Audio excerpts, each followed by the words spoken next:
Hello guys, welcome back to the Shweta Mylar YouTube channel. ಎಲ್ಲರೂ ಹೇಗಿದ್ದೀರಾ? ಚೆನ್ನಾಗಿದ್ದೀರಾ? ಸೊ ನಾನಿವತ್ತು ನಿಮ್ಮ ಜೊತೆ ಒಂದು ಡೈಲಿ ವ್ಲಾಗ್ನ ಶೇರ್ ಮಾಡ್ತಾ ಇದ್ದೀನಿ. ಸೊ ಇದು ಕಂಪ್ಲೀಟಾಗಿ ವೈಕುಂಠ ಏಕಾದಶಿ ಹಿಂದಿನ ದಿನದ ಮತ್ತು ಅವತ್ತಿನ ದಿನದ ವ್ಲಾಗ್ ಆಗಿರುತ್ತೆ. ಸೊ ಎಲ್ಲೂ ಸ್ಕಿಪ್ ಮಾಡಿದೆ ಈ ವ್ಲಾಗ್ನ ನೋಡಿ. ಐ ಹೋಪ್ ನಿಮಗೆಲ್ರಿಗೂ ಕೂಡ ಇಷ್ಟ ಆಗುತ್ತೆ ಅಂತ ಅಂದ್ಕೊಂಡಿದ್ದೀನಿ. ಇಷ್ಟ ಆದರೆ ಲೈಕ್ ಮಾಡಿ, ಶೇರ್ ಮಾಡಿ, ಕಮೆಂಟ್ ಮಾಡಿ, ಹಾಗೆ ಮರಿದರೆ ನನ್ನ ಚಾನಲ್ನ ಸಬ್ಸ್ಕ್ರೈಬ್ ಮಾಡ್ಕೊಳ್ಳಿ. ಬನ್ನಿ ಇವತ್ತಿನ ವ್ಲಾಗ್ನ ಸ್ಟಾರ್ಟ್ ಮಾಡೋಣ. ಸೊ ನಾನೀಗ ಮನೇನ ಸ್ವಲ್ಪ ಡೀಪ್ ಕ್ಲೀನಿಂಗ್ ಮಾಡ್ಕೊಳ್ತಾ ಇದ್ದೀನಿ. ಸೊ ನೆಕ್ಸ್ಟ್ ಡೇ ಅಂದರೆ ವೈಕುಂಠ ಏಕಾದಶಿ ದಿನ ಅರ್ಲಿ ಮಾರ್ನಿಂಗ್ ಏನೇ ಪೂಜೆ ಮಾಡೋಣ ಅನ್ನೋ ರೀಸನ್ಗೆ ಯಾವುದೇ ಕೆಲಸಗಳು ಡಿಲೇ ಆಗಬಾರ್ದು, ಎಲ್ಲ ಅವತ್ತಿನ ದಿನನೇ ಇಟ್ಕೊಂಡ್ರೆ ಸ್ವಲ್ಪ ಪೂಜೆ ಮಾಡೋದೆಲ್ಲ ಲೇಟ್ ಆಗ್ತಾ ಹೋಗುತ್ತೆ. ನಮಗೂ ಕೂಡ ಅವತ್ತಿನ ದಿನ ಹಬ್ಬದ ಫೀಲ್ ಇರೋದಿಲ್ಲ, ಬಾಡಿ ಎಲ್ಲ ಟಯರ್ಡ್ ಆಗಿಬಿಡುತ್ತೆ ಒಂದೇ ದಿನ ಎಲ್ಲ ಕೆಲಸ ಮಾಡಿದ್ರೆ ಅಂತ ಅಂದ್ಬಿಟ್ಟು. ಸೊ ಯೂಶ್ವಲಿ ಯಾವುದೇ ಹಬ್ಬಗಳಿರಲಿ ವಾರಗಳಿರಲಿ ಆದಷ್ಟು ಹಿಂದಿನ ದಿನವೇ ಮಾಡ್ಕೊಳ್ತೀನಿ. ವಾರದಲ್ಲಿ ಮಾಡ್ಕೊಳ್ಲಿಲ್ಲ ಅಂತಂದ್ರೂ ಈ ಥರ ಹಬ್ಬಗಳೆಲ್ಲ ಇದ್ದಾಗಂತೂ ನಾನು ಹಿಂದಿನ ದಿನವೇ ಆದಷ್ಟು ಎಲ್ಲ ಕೆಲಸಗಳನ್ನ ಕೂಡ ಮುಗಿಸ್ಕೊಳ್ತೀನಿ. ಇವತ್ತು ಅಷ್ಟೇ ನನಗೇನೋ ವೈಕುಂಠ ಏಕಾದಶಿ ದಿನ ಅರ್ಲಿ ಮಾರ್ನಿಂಗೇ ಪೂಜೆ ಮಾಡಬೇಕು ಅಂತ ಅಂದ್ಬಿಟ್ಟು ಅನ್ನಿಸ್ತಾ ಇತ್ತು. ಸೊ ಹಾಗಾಗಿ ಹಿಂದಿನ ದಿನವೇ ನಾನೆಲ್ಲ ಕ್ಲೀನ್ ಮಾಡ್ಕೊಳ್ತಾ ಇದ್ದೀನಿ. ಬಟ್ಟೆಗಳು ಅಷ್ಟೇ ಹಿಂದಿನ ದಿನ ಎಲ್ಲ ವಾಶ್ಗೆ ಹಾಕಿದ್ದೆ. ಸೊ ಅದನ್ನು ಕೂಡ ಮಡಚಿ ಎತ್ತಿಟ್ಕೊಳ್ತಾ ಇದ್ದೀನಿ. ಅದಾದಮೇಲೆ ದೇವ್ರ ಮನೆಯೂ ಅಷ್ಟೇ ಫುಲ್ಲು ಡೀಪ್ ಕ್ಲೀನಿಂಗ್ ಎಲ್ಲನೂ ಮಾಡಿಕೊಂಡು ದೇವ್ರ ಐಟಮ್ಸ್ ಎಲ್ಲನೂ ಕೂಡ ವಾಶ್ ಮಾಡಿ ಎತ್ತಿಟ್ಕೊಂಡೆ. ಇನ್ನೇನಿದ್ರು ಮಾರ್ನಿಂಗ್ ಎದ್ದು ಕಳಶ ಹೊಡಿ ಪೂಜೆ ಮಾಡಬೇಕು. ಸೊ ಅದನ್ನು ಮಾತ್ರ ಪೆಂಡಿಂಗ್ ಇಟ್ಬಿಟ್ಟು ದೇವ್ರ ಮನೆ ಕೂಡ ಎಲ್ಲ ಕ್ಲೀನ್ ಮಾಡಿದೆ. ಅದಾದಮೇಲೆ ಕಿಚನ್ನು ಅಷ್ಟೇನೆ ಡಿನ್ನರ್ ಎಲ್ಲ ಮುಗ್ದಾದ್ಮೇಲೆ ಕಂಪ್ಲೀಟಾಗಿ ಕಿಚನ್ನು ಅಷ್ಟೇನೆ ಫುಲ್ಲು ಕ್ಲೀನ್ ಮಾಡಿ ಮಲ್ಕೊಂಡೆ. ಸೊ ಇದನ್ನು ನೆಕ್ಸ್ಟ್ ಡೇ ಮಾರ್ನಿಂಗಿಂದ ನಾನು ವೀಡಿಯೋ ಕಂಟಿನ್ಯೂ ಮಾಡ್ತಿದ್ದೆ. ಅಂದರೆ 5:45 ಏನೋ ಆಗಿತ್ತು ಅನಿಸುತ್ತೆ. 5 o'clockಗೆ ಎದ್ದೇಳೋಣ, ಒಂದು 7ಗೆಲ್ಲ ಪೂಜೆ ಎಲ್ಲ ಮುಗಿಸೋಣ ಅಂತ ಅಂದ್ಬಿಟ್ಟು ಅಂದ್ಕೊಂಡಿದ್ದೆ. ಬಟ್ ಸ್ವಲ್ಪ ಲೇಟಾಗಿ 5:45ಗೆ ಎದ್ದೆ. ಸೊ ಇವಾಗ ಎದ್ಬಿಟ್ಟು ಸ್ವಲ್ಪ ನೀರೆಲ್ಲನೂ ಕುಡಿದು ರಿಲ್ಯಾಕ್ಸ್ ಆಗಿ ಅದಾದಮೇಲೆ ಇವಾಗ ಗುಡಿಸಿ ಒರೆಸಿ ಬಾಗಿಲೆಲ್ಲ ತೊಳಿಬೇಕು. ಸೊ ಇಷ್ಟು ಮಾಡಿಬಿಟ್ಟು ಇದೆಲ್ಲ ಒಂದು 1/2 hour 45 minutesಲ್ಲೆಲ್ಲ ಆಗಿಬಿಡುತ್ತೆ. ಯಾಕೆಂದರೆ ನೋಡ್ತಾ ಇದ್ದರೆ ಆಗಲೇ ಮನೆಯೆಲ್ಲ ನೀಟಾಗಿ ಎತ್ತಿಟ್ಟಿದ್ದೀನಿ. ಗುಡಿಸಿ ಒರೆಸ್ದಂಗೆ ಇದೆ, ಅಷ್ಟು ನೀಟಾಗಿದೆ, ಎಲ್ಲ ಎತ್ತಿಟ್ಟಿದ್ದೀನಿ. ಇವಾಗ ಸ್ವಲ್ಪ ಎಲ್ಲ ಕ್ಲೀನ್ ಮಾಡ್ಕೊಂಬಿಟ್ಟು ಪೂಜೆ ಮಾಡೋಣ ಅಂತ ಅಂದ್ಬಿಟ್ಟು ಇವಾಗ ಕ್ಲೀನಿಂಗ್ನ ಸ್ಟಾರ್ಟ್ ಮಾಡ್ಕೊಳ್ತಾ ಇದ್ದೀನಿ.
ಈಗ ಗುಡಿಸಿ ಒರೆಸಿದ್ದೆಲ್ಲ ಆಯಿತು. ನನ್ನ ಹಸ್ಬೆಂಡು ಬಾಗಿಲು ತೊಳ್ಕೊಂಡು ಕೊಡ್ತೀನಿ ಎಬ್ಬಿಸು ಅಂತ ಅಂದ್ಬಿಟ್ಟು ಹೇಳಿದರು. ಸೊ ನಾನು ಹಿಂದಿನ ದಿನವೇ ಎಲ್ಲ ಮನೆಯೆಲ್ಲ ಡೀಪ್ ಕ್ಲೀನ್ ಮಾಡಿದ್ದೆ. ಮತ್ತು ಬೆಳಗ್ಗೆನೂ ಇದೆಲ್ಲ ಜಾಸ್ತಿ ಎಲ್ಲ ಕೆಲಸ ಮಾಡ್ತಿರೋದಕ್ಕೆ ಅವರು ಹಿಂದಿನ ದಿನವೇ ಹೇಳಿದರು, ನಾನು ತೊಳ್ಕೊಂಡು ಕೊಡ್ತೀನಿ, ನೀನು ಎಬ್ಬಿಸು, ಎಲ್ಲ ನೀನೇ ಮಾಡಬೇಡ ಅಂತ ಅಂದ್ಬಿಟ್ಟು ಹೇಳಿದರು. ಸೊ ಹಾಗಾಗಿ ಅವ್ರನ್ನೂ ಕೂಡ ಸ್ವಲ್ಪ ಬೆಳಕಾಗಲಿ, ನಾನೆಲ್ಲ ಕ್ಲೀನ್ ಮಾಡ್ಕೊಂಬಿಡೋಣ, ಲಾಸ್ಟಲ್ಲಿ ಎಬ್ಬಿಸೋಣ ಅಂತ ಅಂದ್ಬಿಟ್ಟು ಅವ್ರನ್ನ ಅದಾದಮೇಲೆ ನಾನೆಲ್ಲ ಕ್ಲೀನ್ ಮಾಡಾದ್ಮೇಲೆ ಎದ್ದೇಳಿಸ್ದೆ. ಸೊ ಅವರು ಕೂಡ ಇವಾಗೆಲ್ಲ ಬಾಗಿಲೆಲ್ಲನೂ ನೀಟಾಗಿ ವಾಶ್ ಮಾಡ್ತಾ ಇದ್ದಾರೆ. ನಾನು ಅಷ್ಟರಲ್ಲಿ ರಂಗೋಲಿ ಎಲ್ಲ ಬಿಟ್ಕೊಂಬಿಡೋಣ, ಅರ್ಶಿನ ಕುಂಕುಮ ಬಾಗಿಲಿಗೆಲ್ಲ ಇಟ್ಕೊಂಡು ಅಂತ ಅಂದ್ಬಿಟ್ಟು ಇವಾಗ ರಂಗೋಲಿನ ಬಿಡ್ತಾ ಇದ್ದೀನಿ. ಸೊ ಇದೆಲ್ಲ ಅದಾದಮೇಲೆ ಒಟ್ಟಿಗೆ ಫ್ರೆಶ್ ಅಪ್ ಆಗಿಬಿಟ್ಟು ಸ್ನಾನ ಎಲ್ಲ ಮಾಡ್ಕೊಂಬಂದು ದೇವ್ರ ಪೂಜೆಗೆ ರೆಡಿ ಮಾಡ್ಕೊಳ್ಬೇಕು. ಅದಾದಮೇಲೆ ದೇವ್ರದ್ದು ಪೂಜೆ ಸಾಮಾನು ಐಟಮ್ಸ್ಗಳು ಕೂಡ ಇರಲಿಲ್ಲ. ಸೊ ಅದನ್ನು ಕೂಡ ಅವ್ರಿಗೆ ತೊಗೊಂಬರೋದಕ್ಕೆ ಹೇಳಿದೆ. ಸೊ ಅವ್ರು ಹೋಗಿ ಆಮೇಲೆ ಬಾಗಿಲೆಲ್ಲ ವಾಶ್ ಮಾಡಾದ್ಮೇಲೆ ಅವರು ಕೂಡ ಹೋಗಿ ದೇವ್ರ ಪೂಜೆ ಐಟಮ್ಸ್ ಎಲ್ಲನೂ ತೊಗೊಂಡ್ಬಂದರು. ಸೊ ಈ ಥರ ಸಿಂಪಲಾಗಿ ರಂಗೋಲಿನ ಹಾಕಿದ್ದೆ. ಸಾಕು ಚಿಕ್ಕದಾಗೇನೆ ನಮ್ಮನೆ ಮುಂದೆ ದೊಡ್ಡದಾಗಿ ಹಾಕೋದಕ್ಕೆಲ್ಲ ಜಾಗ ಇಲ್ಲ, ಎಷ್ಟಿದೆಯೋ ಅಷ್ಟರಲ್ಲೆಲ್ಲ ನೀಟಾಗಿ ಹಾಕಿದ್ದೆ. ಸೊ ಇದು ಗ್ಯಾಸ್ ಸ್ಟವ್ ಕೂಡ ನೀಟಾಗಿ ಒರೆಸ್ಬಿಟ್ಟು ಅದನ್ನು ಕೂಡ ರಂಗೋಲಿ ಎಲ್ಲ ಬಿಟ್ಟಿದ್ದೆ. ಸೊ ಈ ಥರ ಮಂಗಳವಾರ ಶುಕ್ರವಾರ ಆಮೇಲೆ ಏನಾರ ಸ್ಪೆಷಲ್ ದಿನಗಳಿದ್ದಾಗೆಲ್ಲನೂ ಈ ಥರ ಗ್ಯಾಸ್ ಸ್ಟವ್ ಮೇಲೆಲ್ಲನೂ ಇದು ಮಾಡೋದು, ಅರಿಶಿನ ಕುಂಕುಮ ಮಾಡೋದು, ರಂಗೋಲಿ ಬಿಡೋದೆಲ್ಲನೂ ಚೆನ್ನಾಗಿ ಅನಿಸುತ್ತೆ ಅಂತ ಅಂದ್ಬಿಟ್ಟು ಸುಮ್ಮನೆ ಹಾಗೇನೆ ಎಲ್ಲ ಬಿಟ್ಟಿದ್ದೆ. ಸೊ ಅದಾದಮೇಲೆ ಸ್ನಾನ ಮಾಡ್ಕೊಂಬಂದೆ. ಬರ್ತಾ ಇದ್ದಂಗೆ ನೋಡಿದ್ರೆ ಆಲ್ರೆಡಿ ಟೈಮ್ ಆಗಿತ್ತು, ಹಸ್ಬೆಂಡ್ ಕೂಡ ಕೆಲಸಕ್ಕೆ ಹೋಗ್ಬೇಕಿತ್ತಲ್ಲ. ಸೊ ಅವ್ರಿಗೆ ಟೈಮ್ ಆಗಿಬಿಡುತ್ತೆ, ಅಷ್ಟರೊಳಗಡೆ ಟಿಫನ್ ಮಾಡಿಬಿಡೋಣ ಅಂತ ಅಂದ್ಬಿಟ್ಟು ಅಂದ್ಕೊಂಡೆ. ಹಿಂದಿನ ದಿನ ಬೇರೆ ಏನಾನ ಸ್ಪೆಷಲ್ ಮಾಡೋಣ ಅಂತ ಅಂದ್ಬಿಟ್ಟು ಅಂದ್ಕೊಂಡೆ, ಮಲಿಕೊಂಡೆ. ಬಟ್ ಹಿಂದಿನ ದಿನವೂ ಜಾಸ್ತಿ ಕೆಲಸ, ಆವತ್ತಿನ ದಿನವೂ ಜಾಸ್ತಿ ಕೆಲಸ ಇದ್ದಿದ್ದರಿಂದ ವಾಂಗಿಬಾತ್ ಮಾಡಿಬಿಡೋಣ ಸಿಂಪಲ್ಲಾಗಿ ಅಂತ ಅಂದ್ಬಿಟ್ಟು ಇವಾಗ ಮಾಡ್ತಾಯಿದ್ದೀನಿ ಒಂದು ಕಡೆ. ಸೊ ಇನ್ನೊಂದು ಕಡೆ ನಾನು ಪಾಯಸ ಮಾಡ್ಕೊಂಬಿಡೋಣ, ದೇವ್ರಿಗೆ ನೈವೇದ್ಯಕ್ಕೆ ಇಟ್ಟರೆ ಆಗುತ್ತೆ ಅಂತ ಅಂದ್ಬಿಟ್ಟು ಏನಾನ ಒಂದು ಸ್ಪೆಷಲ್ ಸ್ವೀಟ್ ಇರಲಿ ಅಂತ ಅಂದ್ಬಿಟ್ಟು ಮಾಡಿದೆ ನಾನು. ಈಗ ಟಿಫನ್ಗೆಲ್ಲ ನಾನು ರೆಡಿ ಮಾಡ್ತಾಯಿದ್ದೀನಿ. ಅವರು ಕೂಡ ಫ್ರೆಶ್ ಅಪ್ ಆಗೋದಕ್ಕೆ ಅಂತ ಅಂದ್ಬಿಟ್ಟು ಹೋಗಿದ್ದಾರೆ. ಸೊ ಪೂಜೆ ಸ್ವಲ್ಪ ಲೇಟ್ ಆದರೂ ಪರವಾಗಿಲ್ಲ, ಫಸ್ಟ್ ಅವ್ರನ್ನ ಕಳಿಸ್ಬಿಟ್ಟು ಎಲ್ಲ ರೆಡಿ ಮಾಡಿ ಆಮೇಲೆ ಪೂಜೆ ಮಾಡೋಣ ಅಂತ ಅಂದ್ಬಿಟ್ಟು ಇಲ್ಲಿ ತಿಂಡಿಗೆ ರೆಡಿ ಮಾಡ್ತಾಯಿದ್ದೀನಿ. ಸೊ ಸಿಂಪಲಾಗೇನೆ ರೈಸ್ ಮಾಡಿಕೊಂಡು ಒಂದು ಸೈಡು ವಾಂಗಿಬಾತ್ಗೆ ಬಾಣಲಿಲೇ ಮಾಡ್ಕೊಳ್ತಾ ಇದ್ದೀನಿ. ಯೂಶಲಿ ನನಗೆ ಕುಕ್ಕರಲ್ಲಿ ಮಾಡೋದು ಸಿಕ್ಕಾಪಟ್ಟೆ ಇಷ್ಟ ಆಗುತ್ತೆ, ಟೇಸ್ಟ್ ಎಲ್ಲ ಚೆನ್ನಾಗಿರುತ್ತೆ. ಇವತ್ತು ಟೈಮ್ ಇಲ್ಲದೆ ಇರೋದ್ರಿಂದ ನಾನು ಬಾಣಲಿಯಲ್ಲೇನೆ ಇದೇ ಥರ ಸಿಂಪಲಾಗೇನೆ ಮಾಡಿಕೊಂಡೆ. ಋತ್ವಿಕ್ ಕೂಡ ಇನ್ನೂ ಎದ್ದಿರಲಿಲ್ಲ, ಅವನು ಇನ್ನೂ ಕೂಡ ಮಲಿಕೊಂಡಿದ್ದ. ಅವನಿಗೂ ಕೂಡ ರಜಾ ಇದೆಯಲ್ಲ, ಸೊ ಮಲಿಕೊಂಡ್ಲಿ ಅಂತ ಅಂದ್ಬಿಟ್ಟು ಸುಮ್ಮನಾದೆ. ಸೊ ಅಷ್ಟರೊಳಗಡೆ ಎಲ್ಲ ರೆಡಿ ಆಯಿತು. ಈಗ ಹಸ್ಬೆಂಡ್ಗೂ ಕೂಡ ಬಾಕ್ಸ್ನ ಕಟ್ಟೋಣ ಅಂತ ಅಂದ್ಬಿಟ್ಟು ಕಟ್ತಾಯಿದ್ದೀನಿ. ಇನ್ನೊಂದು ಸೈಡ್ ನೋಡ್ಬೋದು ಪಾಯಸಕ್ಕೂ ಕೂಡ ನಾನು ಇಟ್ಟಿದ್ದೀನಿ ನಾನು.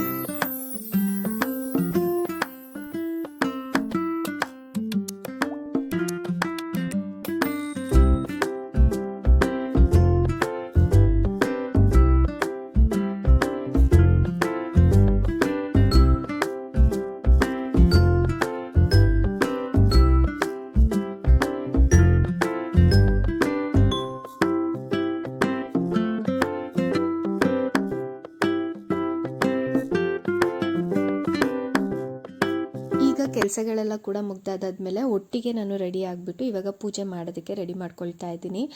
ನಾನು ಆಗಲೇ ಹೇಳ್ದಂಗೆನೆ ನಾನು ಹಿಂದಿನ ದಿನವೇ ಎಲ್ಲ ನೀಟಾಗಿ ರೆಡಿ ಮಾಡಿ ಇಟ್ಟಿದ್ದೆ. ದೇವ್ರ ಮನೆ ಕ್ಲೀನಿಂಗು ಹಾಗೇನೆ ದೇವ್ರ ಐಟಮ್ಸ್ಗಳನ್ನೆಲ್ಲನೂ ಕೂಡ ನಾನು ಸ್ವಚ್ಛ ಮಾಡಿ ಇಟ್ಕೊಂಡಿದ್ದೆ. ನಾನು ಇವಾಗ ಏನಿದ್ರು ಕಳಶನ ರೆಡಿ ಮಾಡಬೇಕು, ಹೂವು ಎಲ್ಲ ಹಾಕಿ ಪೂಜೆ ಮಾಡಬೇಕು. ಸೊ ಹಾಗಾಗಿ ಒಟ್ಟಿಗೆನೇ ರೆಡಿ ಆಗಿಬಿಟ್ಟು ಬಂದೆ. ಇವರು ನನ್ನ ಹಸ್ಬೆಂಡ್ ಕೂಡ ಹೋಗ್ಬೇಕಾದ್ರೇ ಅವರು ಹೂವು ಹಣ್ಣು ಎಲೆ ಏನೇನು ಬೇಕು ಪೂಜಾ ಐಟಮ್ಸ್ ಎಲ್ಲನೂ ತೊಗೊಂಬಂದು ಕೊಟ್ಟು ಹೋಗಿದ್ರು. ಯೂಶಲಿ ಹಿಂದಿನ ದಿನವೇ ತೊಗೊಂಬಂದುಬಿಡ್ತೀವಿ. ಸೊ ಆವತ್ತಿನ ದಿನ ತರೋದಕ್ಕಾಗಿರಲಿಲ್ಲ, ಹಾಗಾಗಿ ಮಾರ್ನಿಂಗೇನೆ ಅವರು ಎಲ್ಲನೂ ತೊಗೊಂಬಂದು ಕೊಟ್ಟರು ನನಗೆ. ಸೊ ಇವತ್ತು ಅವರಿಗೆ ಸ್ವಲ್ಪ ಹೋಗ್ಬೇಕಾದ್ರೆ ಕೆಲಸಗಳೇ ಆಯಿತು. ಬೆಳಗ್ಗೆ ಎಲ್ಲ ಬಾಗಿಲೆಲ್ಲನೂ ತೊಳೆದ್ಬಿಟ್ಟು ಕೊಟ್ಟರು. ಹಾಗೇನೆ ಇದು ಹೊರಗಡೆ ಹೋಗ್ಬಿಟ್ಟು ಶಾಪಿಂಗ್ ಮಾಡ್ಕೊಂಬಂದು ಕೊಟ್ಟರು. ಬೆಳಗ್ಗೆ ಹೊತ್ತು ಅವರು ಕೂಡ ಮಾರ್ನಿಂಗ್ ಅಷ್ಟೊತ್ತಿಗೆ ಕೆಲಸಕ್ಕೆಲ್ಲ ಹೋಗಬೇಕಾದ್ರೆ ಈ ಥರ ಎಲ್ಲ ಕೆಲಸ ಇದ್ದಾಗ ಪಾಪ ಅವ್ರಿಗೂ ಕಷ್ಟ ಅನಿಸುತ್ತೆ. ಆದರೂ ಹಬ್ಬ ಇರುತ್ತೆ ಮತ್ತು ನಾನು ಒಬ್ಬಳೇ ಎಲ್ಲ ಮಾಡ್ಕೊತಾ ಇದ್ನಲ್ಲ, ಸೊ ನನಗೂ ಹೆಲ್ಪ್ ಆಗಲಿ ಅಂತ ಅಂದ್ಬಿಟ್ಟು ಎಲ್ಲ ಮಾಡ್ಕೊಂಡು ಕೊಟ್ಬಿಟ್ಟು ಹೋದರು. ನಾನು ಕೂಡ ಮಾರ್ನಿಂಗೇ ಪೂಜೆ ಮಾಡಬೇಕು ಅಂತ ಹೇಳ್ತಾ ಇದ್ದೆ ಅವ್ರಿಗೆ. ಸೊ ಹಾಗಾಗಿ ಎಲ್ಲ ಹೆಲ್ಪ್ ಮಾಡ್ಕೊಂಡು ಕೊಟ್ಬಿಟ್ಟು ನನಗೆ ಹೋದರು. ಇವಾಗೆಲ್ಲ ಪೂಜೆಗೆಲ್ಲನೂ ರೆಡಿ ಮಾಡ್ಕೊಳ್ತಾ ಇದ್ದೀನಿ. ಈ ಥರ ಹಿಂದಿನ ದಿನವೇ ರೆಡಿ ಮಾಡ್ಕೊಂಡಾಗ ನನಗೆ ಅವತ್ತಿನ ದಿನ ಬೆಳಗ್ಗೆನೇ ಬೇಗ ಪೂಜೆ ಮಾಡೋದಕ್ಕೆ ತುಂಬಾ ಇಷ್ಟ ಆಗುತ್ತೆ. ಇವತ್ತು ಸ್ವಲ್ಪನೇ ಲೇಟ್ ಆಯಿತು ಅಂತಲೇ ಹೇಳ್ಬೋದು. ನಾನು ಇವತ್ತು ವೈಕುಂಠ ಏಕಾದಶಿ ದಿನ ಒಂದು 6 ಗಂಟೆ 7 ಗಂಟೆಗೆಲ್ಲನೂ ಧನುರ್ಮಾಸ ಪೂಜೆ ಎಲ್ಲ ಮಾಡ್ತಾರಲ್ಲ, ಆ ಥರನೇ ಪೂಜೆ ಬೇಗನೆ ಮಾಡಿ ಮುಗಿಸ್ಕೊಂಬಿಡ್ಬೇಕು ಅಂತಲೇ ಅಂದ್ಕೊಂಡಿದ್ದೆ. ಬಟ್ ಹಿಂದಿನ ದಿನವೂ ಜಾಸ್ತಿ ಕೆಲಸ, ಮತ್ತು ಆವತ್ತಿನ ದಿನವೂ ಎದ್ದು ಕೆಲಸ ಮಾಡಿ ಇದೆಲ್ಲ ರೆಡಿ ಮಾಡ್ಕೊಳೋದು, ಮತ್ತು ಅವರು ಕೂಡ ಆಫೀಸ್ಗೆ ಹೋಗ್ತಾ ಇರ್ತಾರೆ. ಟಿಫನ್ ರೆಡಿ ಮಾಡು, ದೇವ್ರ ನೈವೇದ್ಯಕ್ಕೆ ಮಾಡು, ಅಲ್ಲೇನೇ ನನಗೆ ಟೈಮ್ ಆಯಿತು. ಸೊ ಹಾಗಾಗಿ ಪರವಾಗಿಲ್ಲ, 10 ಗಂಟೆ ಒಳಗಡೆ ಪೂಜೆ ಮಾಡಿದ್ರು ನಡೆಯುತ್ತೆ. ಬೆಳಗ್ಗೆ ಪೂಜೆ ಮಾಡೋಣ ಅಂತ ಅಂದ್ಬಿಟ್ಟು ಇವಾಗ ಮಾಡ್ತಾಯಿದ್ದೀನಿ. ನಾನೆಲ್ಲ ಪೂಜೆ ಎಲ್ಲ ಮಾಡಿ ಮುಗಿಸೋ ಅಷ್ಟರಲ್ಲಿ ಒಂದು 9:30 9:15 9:30 ಆಗಿತ್ತು ಅನಿಸುತ್ತೆ. 10 ಗಂಟೆ ಒಳಗಡೆ ಎಲ್ಲ ಮಾಡಿ ಮುಗಿಸ್ಕೊಂಡೆ. ಈ ಹಬ್ಬಗಳೆಲ್ಲ ಇದ್ದಾಗ ಸ್ವಲ್ಪ ಬೇಗನೆ ಪೂಜೆ ಎಲ್ಲ ಮಾಡಿ ಬೆಳಗ್ಗೆನೇ ಮುಗಿಸ್ಕೊಂಡ್ರೆ ಒಂಥರ ನನಗೆ ಮನಸ್ಸಿಗೆ ಸಮಾಧಾನ. ಸಂಜೆವರೆಗೂ ಇಟ್ಕೊಂಡು ಮಾಡಿದಾಗೆಲ್ಲ ನಾನು ಒಂಥರ ಬೇಜಾರಾಗ್ತಾ ಇರುತ್ತೆ. ದಿನ ಎಲ್ಲ ಕೆಲಸ ಕೆಲಸ ಕೆಲಸ ಅಂತ ಅನ್ನಿಸ್ತಾ ಇರುತ್ತೆ. ಸೊ ಇದು ಬೆಳಗ್ಗೆನೇ ಮಾಡ್ಕೊಳೋದು ತುಂಬಾ ಖುಷಿ ಆಗುತ್ತೆ. ಇವತ್ತೇನೋ ಗೊತ್ತಿಲ್ಲ, ಸ್ಯಾರಿ ಎಲ್ಲ ಹಾಕ್ಕೊಂಡು ಪೂಜೆ ಮಾಡಬೇಕು ಅಂತ ಅಂದ್ಬಿಟ್ಟು ತುಂಬಾ ಅನ್ನಿಸ್ತಾ ಇತ್ತು. ಸೊ ಹಾಗಾಗಿ ಒಂದು ಹೊಸ ಸ್ಯಾರಿ ಕೂಡ ಇತ್ತು, ನಾನು ಕೂಡ ಇನ್ನೂ ಅದು ಉಟ್ಟಿರಲಿಲ್ಲ. ಸೊ ಹಾಗಾಗಿ ಹೇಗಿದ್ರು ವೈಕುಂಠ ಏಕಾದಶಿ ಅಲ್ವಾ, ಸೊ ಇವತ್ತು ಉಟ್ಕೊಂಡು ಪೂಜೆ ಮಾಡೋಣ ಅಂತ ಅಂದ್ಬಿಟ್ಟು ಒಟ್ಟಿಗೆ ರೆಡಿ ಆಗಿಬಿಟ್ಟು ಪೂಜೆ ಮಾಡ್ತಾಯಿದ್ದೀನಿ. ಸಾಮಾನ್ಯವಾಗಿ ಕೆಲವು ಹೆಣ್ಮಕ್ಳು ಏನು ಮಾಡ್ತಾರೆ ಅಂದರೆ, ನಾನು ಎಲ್ರಿಗೂ ಹೇಳ್ತಾ ಇಲ್ಲ, ಕೆಲವು ಹೆಣ್ಮಕ್ಳು ಏನು ಮಾಡ್ತಾರೆ ಅಂತಂದರೆ, ಮನೆಯೆಲ್ಲ ಹಬ್ಬ ಅಂತ ಅಂದ್ಬಿಟ್ಟು ಇಲ್ಲ ಹೊರಗಡೆ ಹೋಗೋದು ಅಂತ ಅಂದ್ಬಿಟ್ಟು ಮನೆಯೆಲ್ಲ ಕೂಡ ನೀಟಾಗಿ ರೆಡಿ ಮಾಡಿರ್ತಾರೆ. ದೇವ್ರಿಗೂ ಕೂಡ ತುಂಬ ಚೆನ್ನಾಗಿ ಅಲಂಕಾರನ ಮಾಡಿರ್ತಾರೆ, ಎಲ್ಲ ಚೆನ್ನಾಗಿ ಮಾಡಿರ್ತಾರೆ. ಹಬ್ಬದ ಅಡುಗೆಗಳನ್ನೆಲ್ಲನೂ ಮಾಡಿರ್ತಾರೆ. ಪೂಜೆಗೆ ಟೈಮ್ ಆಗ್ತಿದೆ ಅಂತ ಅಂದ್ಬಿಟ್ಟು ಅವರು ಸ್ನಾನ ಮಾಡ್ಕೊಂಬಂದು ಅವರು ರೆಡಿ ಆಗಿರಲ್ಲ, ತಲೆ ಆರಿರೋದಿಲ್ಲ, ಹಾಗೇನೇ ತಲೆಗೆ ಬಟ್ಟೆ ಕಟ್ಕೊಂಡಿರ್ತಾರೆ, ಒಂದು ನೈಟಿ ಹಾಕೊಂಬಿಟ್ಟಿರ್ತಾರೆ, ಮುಖಕ್ಕೂ ಕೂಡ ರೆಡಿ ಆಗಿರೋದಿಲ್ಲ, ಬಟ್ ಕೂಡ ಇಟ್ಟಿರಲ್ಲ, ಕೈಗೆ ಬಳೆಗಳನ್ನೂ ಕೂಡ ಹಾಕ್ಕೊಂಡಿರೋದಿಲ್ಲ. ಟೈಮ್ ಆಗ್ತಿದೆ, ಫಸ್ಟು ಪೂಜೆನ ಮಾಡಿಬಿಡೋಣ, ಆಮೇಲೆ ನಾವು ನಿಧಾನಕ್ಕೆ ರೆಡಿ ಆಗೋಣ, ಹಬ್ಬಕ್ಕಾಗ್ಬೋದು, ಇಲ್ಲ ಹೊರಗಡೆ ದೇವಸ್ಥಾನಗಳಿಗೆ ಹೋಗೋ ಪ್ಲ್ಯಾನ್ ಇದ್ದರೆ ಅದಕ್ಕಾಗ್ಬೋದು, ಎಲ್ಲ ಆಮೇಲೆ ನಾವು ರೆಡಿ ಆಗೋಣ ಅಂತ ಅಂದ್ಬಿಟ್ಟು ಫಸ್ಟು ಪೂಜೆ ಮಾಡೋದಕ್ಕೆ ಅಂತ ದೇವ್ರ ಮನೆಗೆ ಹೋಗ್ಬಿಡ್ತಾರೆ. ಆ್ಯಕ್ಚುಲಿ ಆ ಥರ ಮಾಡಲೇಬಾರ್ದು. ನಾವು ದೇವ್ರ ಪೂಜೆನ ಫಸ್ಟು ನಾವು ಮಾಡ್ತಾಯಿದ್ದೀವಿ ಅಂದರೆ ನಾವು ಚೆನ್ನಾಗಿ ರೆಡಿಯಾಗಿ, ನಾವು ತಲೆಯೆಲ್ಲ ನೀಟಾಗಿ ತಲೆ ಬಾಚಿಕೊಂಡು, ನೀಟಾಗಿ ಮುಖಕ್ಕೆಲ್ಲ ರೆಡಿಯಾಗಿ, ಅರಿಶಿನ ಕುಂಕುಮ ಎಲ್ಲ ಇಟ್ಕೊಂಡು, ಕೈಗೆಲ್ಲ ಬಳೆಗಳನ್ನೆಲ್ಲ ಹಾಕ್ಕೊಂಡು, ಅದಾದಮೇಲೆ ದೇವ್ರ ಮನೆಗೆ ಹೋಗ್ಬಿಟ್ಟು ಪೂಜೆ ಎಲ್ಲನೂ ಮಾಡಬೇಕು. ಅದೇ ತುಂಬಾ ಒಳ್ಳೆಯದು. ಸೊ ನಾವು ದೇವ್ರ ಹತ್ರ ಹೋಗ್ಬಿಟ್ಟು ಏನಾದರೂ ಒಳ್ಳೇದಾಗಲಿ, ಮನೆಗೆ ಒಳ್ಳೇದಾಗಲಿ ಅಂತ ಅಂದ್ಬಿಟ್ಟು, ಏನಾದರೂ ವರನ ಕೇಳೋದಕ್ಕೆ ಒಳ್ಳೇದಾಗಲಿ ಅಂತ ಅಂದ್ಬಿಟ್ಟು ಬೇಡ್ಕೊಳೋದಕ್ಕೆ ಅಲ್ವಾ. ಸೊ ದೇವ್ರುಗಳು ಅಷ್ಟೇನೆ ಯಾವಾಗಲೂ ಅಸ್ತು ಅಂತ ಅಂದ್ಬಿಟ್ಟು ಹೇಳ್ತಾ ಇರ್ತಾರೆ. ಸೊ ನಾವು ಹೋಗ್ಬಿಟ್ಟು ನಾವು ಹೇಗಿದ್ದೀವೋ ಹಾಗೆ ಮಾಡಿದ್ರೆ ಅಸ್ತು ಅಂತ ಅಂತಾರೆ, ಹೇಗಿದೆಯೋ ಹಾಗಿರೋ ಅಂತ ಅಂದ್ಬಿಟ್ಟು ಆಶೀರ್ವಾದ ಮಾಡ್ದಂಗೆ. ಸೊ ಹಾಗಾಗಿ ನಾವು ದೇವ್ರಿಗೆ ಪೂಜೆ ಮಾಡೋಕ್ಕಿಂತ ಮುಂಚೆನೇ ದೇವ್ರಿಗೆ ಎಷ್ಟು ಚೆನ್ನಾಗಿ ಅಲಂಕಾರ ಮಾಡ್ತೀವೋ ಅದೇ ರೀತಿಯಾಗಿ ನಾವು ಕೂಡ ಅಲಂಕಾರನ ಮಾಡಿಕೊಂಡು, ಎಸ್ಪೆಷಲಿ ಮದುವೆ ಆಗಿರೋ ಹೆಣ್ಮಕ್ಳುಗಳು ಅಲಂಕಾರನ ಮಾಡಿಕೊಂಡು ಹೋಗಿ ಪೂಜೆನ ಮಾಡಬೇಕು. ಮದುವೆ ಆಗಿರೋರು ಅಷ್ಟೇ, ಆಗಲಿಲ್ದವರು ಅಷ್ಟೇ, ಇಬ್ಬರು ಕೂಡ ಅದೇ ಥರನೇ ಮಾಡಬೇಕು. ನಾನು ಇದನ್ನು ವರಮಹಾಲಕ್ಷ್ಮಿ ಹಬ್ಬ ಮಾಡೋದಕ್ಕೆ ಯಾವಾಗಿಂದ ಸ್ಟಾರ್ಟ್ ಮಾಡಿದೆ ಆಗಲಿಂದ ನಾನು ಇದನ್ನು ಕೂಡ ಚೇಂಜಸ್ನ ಮಾಡ್ಕೊಂಡಿರೋದು. ನಮ್ಮಮ್ಮ ನನಗೆ ಹೇಳ್ಕೊಂಡು ಕೊಟ್ಟಿರೋದು. ಲಕ್ಷ್ಮಿಗೆ ನಾವು ಎಷ್ಟು ಚೆನ್ನಾಗಿ ಅಲಂಕಾರನ ಮಾಡ್ತೀವಿ, ಅದ್ದೂರಿಯಾಗಿ ಪೂಜಿಸ್ತೀವಿ, ಅದೇ ರೀತಿಯೇ ನಾವು ಕೂಡ ಅಲಂಕಾರ ಮಾಡಿಕೊಂಡು ದೇವರಿಗೆ ಪೂಜೆನ ಮಾಡಿದಾಗ ದೇವರು ಕೂಡ ಹೊಲಿತಾರೆ, ಅಷ್ಟು ಅಂತ ಅಂದ್ಬಿಟ್ಟು ಹೇಳ್ತಾರೆ, ಇನ್ನೂ ಹೆಚ್ಚಾಗುತ್ತೆ ಅಂತ ಅಂದ್ಬಿಟ್ಟು. ಯಾರೆಲ್ಲ ಲೇಡೀಸ್ ನನ್ನ ಬ್ಲಾಗ್ನ ನೋಡ್ತಾ ಇದ್ದೀರಾ ಅವರು ಕೂಡ ಇದೊಂದು ಪುಟ್ಟ ಚೇಂಜಸ್ನ ಮಾಡ್ಕೊಳ್ತೀರಾ ಅಂತ ಅಂದ್ಬಿಟ್ಟು ಅಂದ್ಕೊಂಡಿದ್ದೀನಿ. ಮಾರ್ನಿಂಗ್ ಪೂಜೆ ಎಲ್ಲ ಮುಗ್ದಾದ್ಮೇಲೆ ಅವತ್ತಿನ ದಿನವೇ ನಮ್ಮ ಅತ್ತೆ ಅವ್ರದ್ದು 2ನೇ ವರ್ಷದ ಪೂಜೆ ಕೂಡ ಇತ್ತು. ಸೊ ಈವ್ನಿಂಗ್ ಹೋಗ್ಬಿಟ್ಟು ಫ್ಯಾಮಿಲಿಯವರೆಲ್ಲ ಒಟ್ಟಿಗೆ ಪೂಜೆ ಕೂಡ ಮಾಡಿದ್ವಿ. ಇವಾಗ ನಾನು ನಮ್ಮ ಅಕ್ಕ ಇಬ್ಬರು ಕೂಡ ಪೂಜೆನ ಮಾಡ್ತಾ ಇದ್ದೀವಿ ಇಲ್ಲಿ.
ಅಲ್ಲ ಆಂಟಿ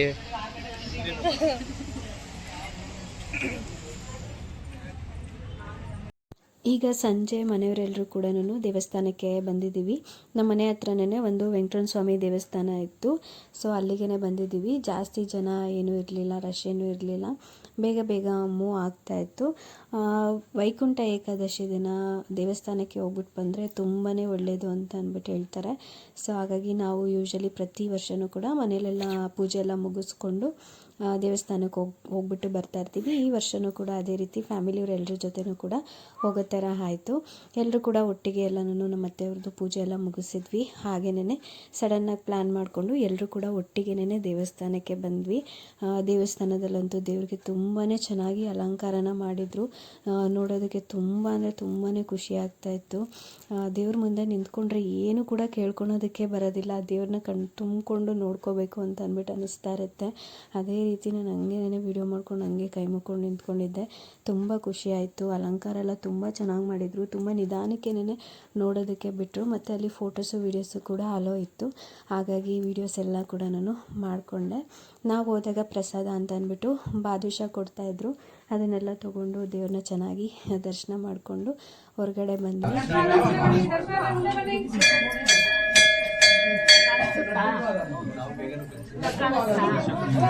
ಕನ್ನಡಲ್ಲೂ ಕಾಣಿಸುತ್ತೆ.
ನಾವು ದರ್ಶನ ಮಾಡ್ಕೊಂಡು ಹೋಟೆಲಿಗೆ ಬಂದ್ವಿ.